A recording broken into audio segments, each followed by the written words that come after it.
Via il numero chiuso per l'ingresso alla facoltà di medicina. Su questa possibilità si sta concentrando una commissione istituita da Anna Maria Bernini, ministro dell'Università e della Ricerca.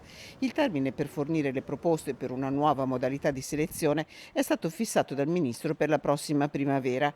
I lavori della commissione partono da alcuni dati di fatto: la cronica carenza di medici, tragicamente evidenziata dalla pandemia, un tasso di occupazione dei laureati in medicina superiore all'83%.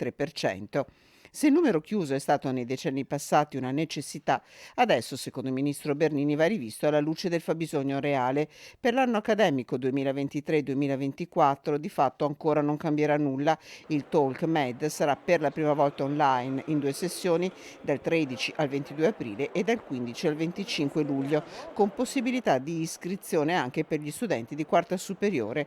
Soddisfatto il presidente del Veneto Luca Zaia: da molti anni continua a denunciare i problemi causati dal numero chiuso per l'accesso a medicina. Questo governo Molti finalmente dà un manteranno segnale comunque 2000 concreto.